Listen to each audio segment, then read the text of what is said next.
Teamwork Arts Podcast, ladies and gentlemen. The idea here, of course, is to go behind the scenes and try and figure out the thoughts behind the actions of the people who make the art or who facilitate the art. And today, of course, is the facilitation bit that we are talking about with the redoubtable Mr. Navdeep Suri. Sir, thank you very much for joining us. Lovely to meet you. Career diplomat and the man behind the festivals of India in more countries than we can count on the fingers. It's been a long and arduous journey, I believe. Long, yes. Arduous, no. No.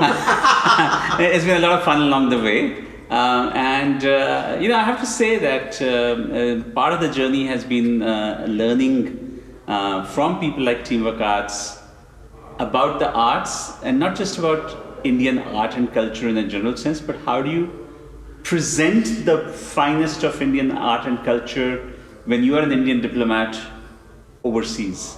Sure. And that particular part of my journey really started around 2001, 2002, wow. I guess. Right. I was posted at a high commission in London. Right. And a mutual friend of ours told me that Sanjay Roy is coming to London because they've been hired by the Ministry of Human Resources Development to present something over there, and would I meet him? Right. And we connected, and then before we knew it, he'd invited us to something that they were presenting at the Edinburgh Fringe. Of course. I think in August 2002, if I'm not mistaken.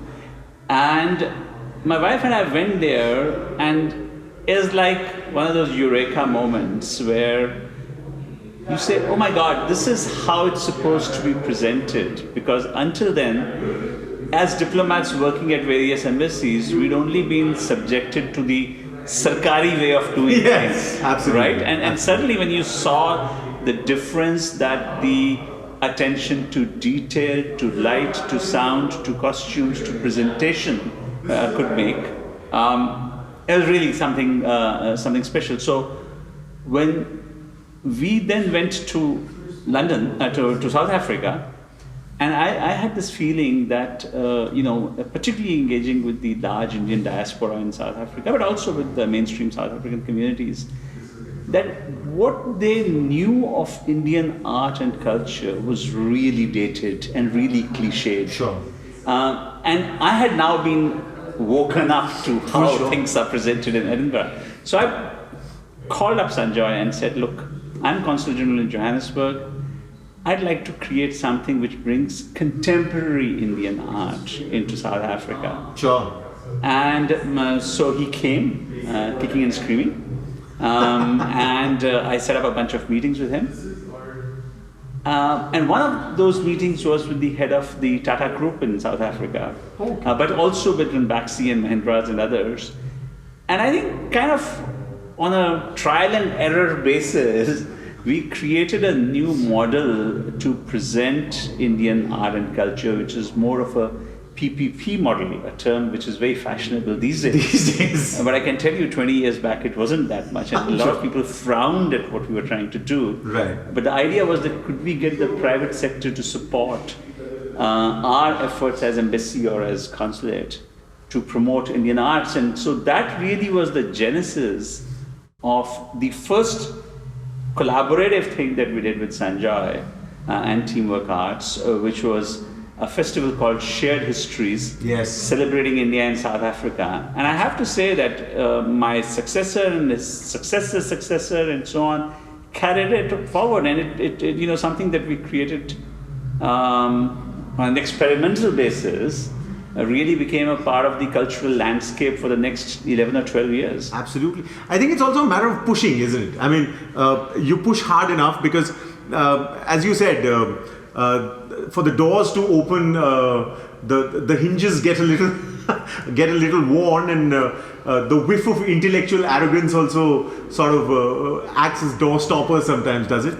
Yeah, but there is that, and unfortunately, in traditional diplomacy, if there's a hierarchy that people subscribe to, then in that hierarchy, what is political is at the top of the pecking order, which means that you are focused on the bilateral relations between the two countries, your engagement with the government of that country, the foreign office, the presidency, the prime minister's office, etc., etc.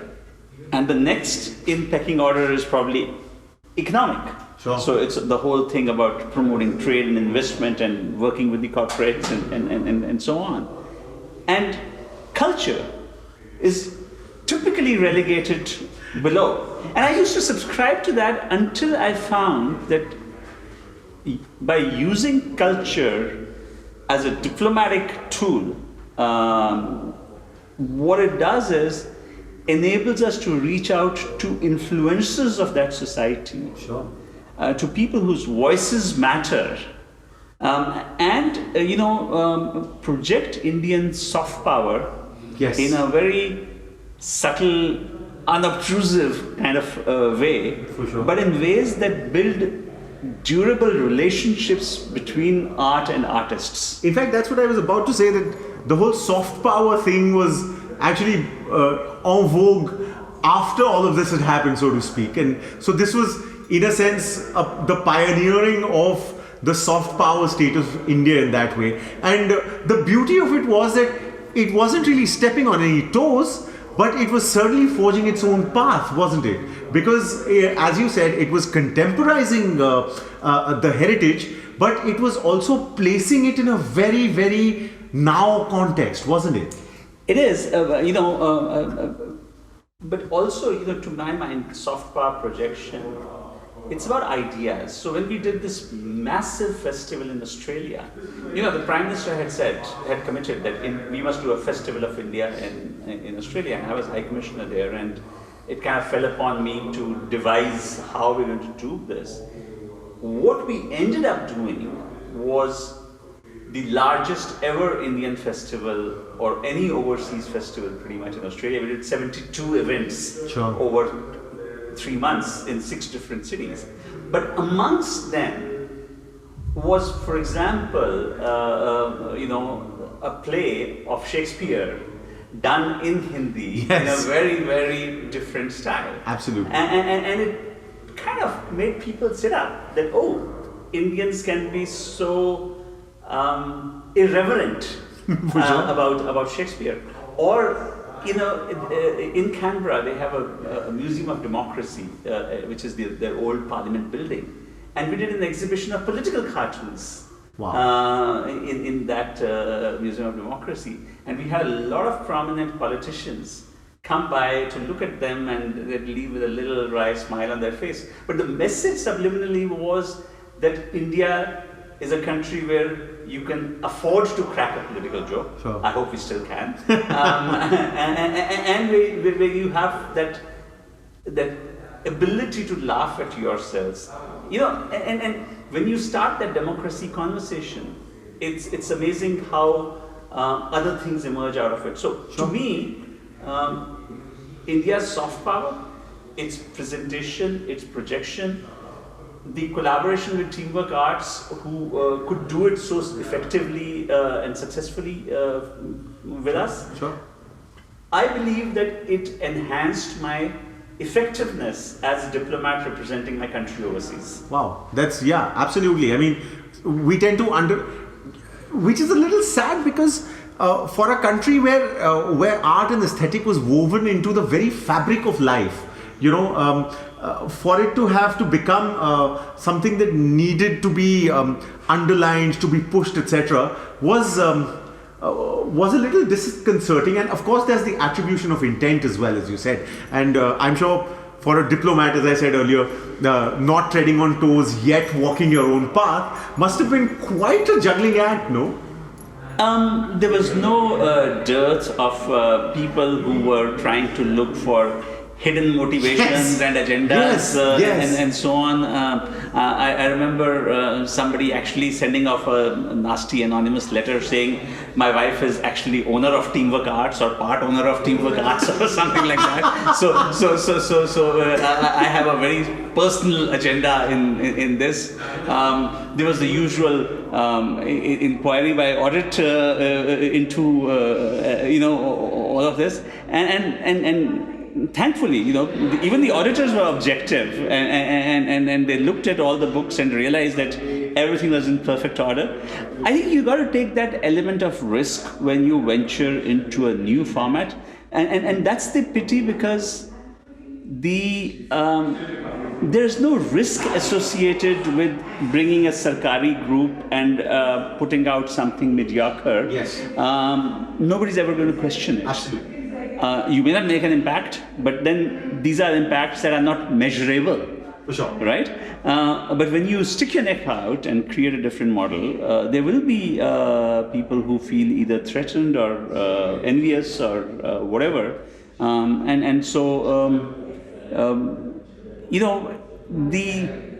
You take a risk, there's no reward for it. It's one of those classic that the risk is all yours. The benefit that accrues to the country. The benefit is the country's. It's the country's. So I think when we did Confluence, the Festival of India in Australia, brand India got burnished. Sure. The amount of coverage that we got, the fact that we had ABC as our partner, and so on. Just the media coverage was estimated at above $5 million, which is less than what we paid for the festival itself. So yeah, I think there are different ways to do this. I'm by my experience, a great advocate of bringing in the private sector to do what it does best, and to recognize that we in government have neither the bandwidth, nor the systems, nor the expertise to present India in its finest way, the way we should be presenting it. There are experts, fortunately. Get them in. Of course. There's also, talking of experts, there's also the question that I keep asking myself about the fact that there's also a little bit of internal resistance that comes in a sense that as far as art, especially high art, is concerned, there's always, as I said earlier, this little intellectual arrogance bit where commerce is looked down upon, where the whole private sector comes in, and the coming in of the private sector is seen as a bit of a dilution, a bit of a desecration, so to speak, of the arts. Did you have that kind of a cultural backlash as well? I mean, I understand about the diplomatic backlash or the governmental backlash, but from the artists themselves, did you ever face any kind of resistance? No, I think the artists are very happy to travel with somebody like Teamwork Arts, because they know that their requirements as artists would be respected. It wouldn't be a government clerk who is chaperoning you without any knowledge or understanding of the needs of artists. So we found that even when we got the top label artists with Teamwork Arts, they prefer to come that way, provided the expenses can be met. And I think that's where the PPP model that we were trying to devise was useful. But let me flip it around and say that it isn't just about high culture. And I'll give you an example. So when we were in Egypt, and Egypt had just gone through a revolution, and yet we came up with this thing that why don't we try a cultural festival in Egypt, and we created a festival called India by the Nile, which is still going on and on. Yes. It's been enormously successful, and it's now the Egyptians want to do a festival called Egypt by the Ganges. Yes. And so one of the things was the Egyptians just love Bollywood, and it's two generations of Egyptians. If you meet people of my age group or even older, they would reminisce about doing an entire Eid weekend binging on Amitabh Bachchan movies on old VCR videotapes. Of course. And this was the idea of a good Eid weekend where you binge on 6 or 7 Amitabh Bachchan. Today, that's carried forward to Shah Rukh Khan. Yes. And the kind of fan following that he has. So Sanjay and Teamwork Arts had done this musical called A Bollywood Love Story. Yes. And it's not high art by any stretch of the imagination, but it's Bollywood, and it's energetic, and it's happy. And so we approached the Cairo Opera House as the finest venue in town. Sure. And the director of the Opera House, who's now happens to be the Minister for Culture actually in Egypt, she's a very eminent flautist. And we went to her and said, ma'am, can we plan some shows here? And we had a friend from the Ministry of Culture who was very supportive. The director of the Opera House said, Bollywood in my opera house? And then, we had more conversations, and she said, well, actually, my opera house is not doing anything at all. Sure. Because of the instability post the revolution. For sure. And so we booked it for 5 days, for 5 shows, and we advertised, and the show was a great hit. Halfway through, they said, can we also do matinees? And we ended up doing additional shows. But something that she struck me afterwards stayed in my mind. She came to our embassy to thank me for bringing this. And she said, you know what you've done with this? For the first time, you brought young people into the opera house. It always used to be people 50, 60 or above. And for me, it's such a pleasure to see young people.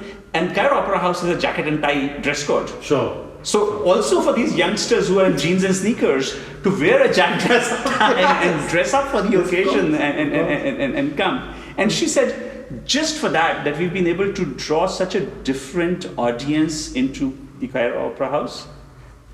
Everything that you've done, and please tell us when you're coming back. See, and that's the thing, no? I mean, high art and pop art can exist. It doesn't necessarily need to be adversarial, so to speak, as long as you're getting the message across, isn't it? And the messages, of course, in today's day and age are getting fraught, aren't they? The messages are being attributed intent which they might not necessarily intend to sort of go ahead with. You think it is getting difficult for art to express itself in today's day and age with the kind of fraught times that we live in? I worry that apart from what's happening in India itself, and if we lose that ability to laugh, or if we have to think twice that is my joke politically acceptable to the audience, or is somebody going to take me up because I've offended A, B or C cause, then we are really skating on thin ice. Yes. But beyond that, I also worry that if this kind of thinking gets traction, then people, including our diplomats abroad, will start exercising a degree of self-censorship. Yes. Which is for me to think 2 steps ahead and say, hey, maybe this is going to get me into some trouble. वो अगर मैं सुधीर तालम के cartoons की exhibition कर रहा हूँ, तो first I must make sure that there's nothing that is likely to cause offense to constituency A, B or C. Absolutely. And if you do that, you've killed it. We were talking to Kwasat Thakur Padamsi a while back. He said something very, very interesting. He said, as an artist, I'm afraid. He said, as an artist, I fear that as much as external interference goes, there is also the fear from self-censorship, because I am afraid that today, if I express myself and I am indicted for it, which is in a sense hindering the creativity within me, and that is as much a danger as well. So for you, of course, as a diplomat, you anyway have to walk the tightrope, to tread that thin line. But it seems the lines are getting ever thinner by the day. Do you think what you were able to do when you started in the early 2000s, you'll be able to do now? I hope so, but it would have to be a very personal decision for every ambassador. How far does he or she want to go in terms of promoting this with the attendant consequences? And I think that fear of the costs may inhibit people from doing what needs to be so let me just add done. Let me give you an example. Take the JLF at the British Library, right? Right. Now, if the High Commissioner starts thinking, is this something that I should be associated with or not? Because author A, B, or C may come and say something which is critical or provocative or something. Taken in a certain way. So That's a real example of how these inhibitions can start growing. Sure. Because suddenly you might start legitimately worrying that somebody's going to pick up the phone and tell you, hey, what are you doing there? Didn't you know that this is going to be a platform to criticize the government? Sure. Which also leads me to this question, which is that is there also a fear that that question, is it worth it, might become the defining question of whether you want to promote a certain thing or a certain art in a certain way? Do you think is it worth it is becoming an important question to ask? Yes, and I think people are pragmatic, and it is, human beings are uniquely conditioned towards survival.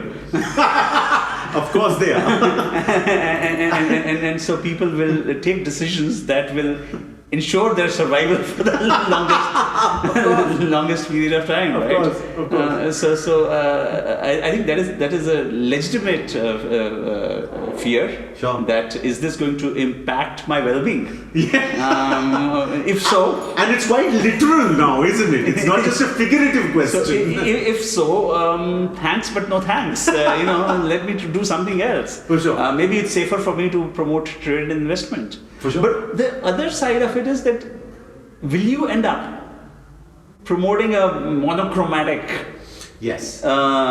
vision? Absolutely. And what does then that do to India's soft power? Sure. And considering that you're still very much involved in it, what are your views on the future of the artistic space, especially of it expanding beyond geographical boundaries? I'm co-chairing a committee with President of FICCI for the Dubai Expo, where there's we're setting up a big India pavilion. Right. And these are questions that we are looking at. That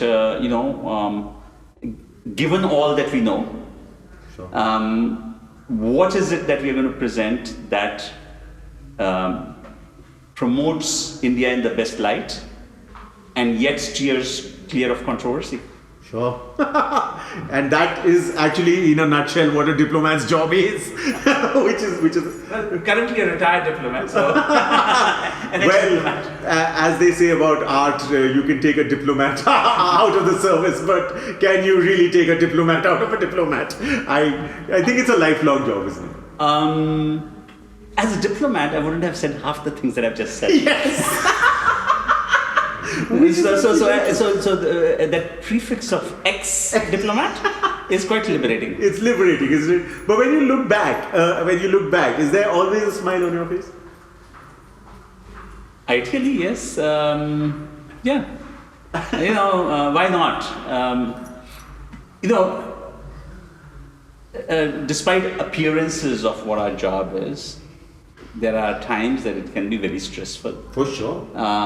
You're dealing with major issues governing relations between countries. Sometimes you're dealing with major issues related to the well-being of Indian nationals in that country. Sure. I think if you get stressed because of the nature of the job, then all you would do is communicate that stress to others as well. For sure. So my attitude has really been, there's stress, you absorb that stress, but at least keep a calm exterior. Excellent. And you've kept more than a calm exterior, and you've been so open and forthright with your knowledge for us as part of this podcast. The art of diplomacy is one thing, but promoting arts that you've done consistently has been a source of encouragement for a whole generation of artists. So thank you very much for that, Mr. Suri. It's been absolutely wonderful having had this conversation with you. Thanks, sir. And of course, I'm sure that in some capacity or the other, you will continue to do what is critical right now, which is to try and keep the elbows out in an ever-shrinking space. So thank you for More that. power to the elbow. Absolutely. And of course, more power to you as well. So thank you. Navdeep Suri, ladies and gentlemen. I hope you got a few points out of it, because the said is important, but getting the meaning of the unsaid even more so. So please listen carefully, because in these times, I think it's critical to listen. And thank you for listening to the Teamwork Arts podcast.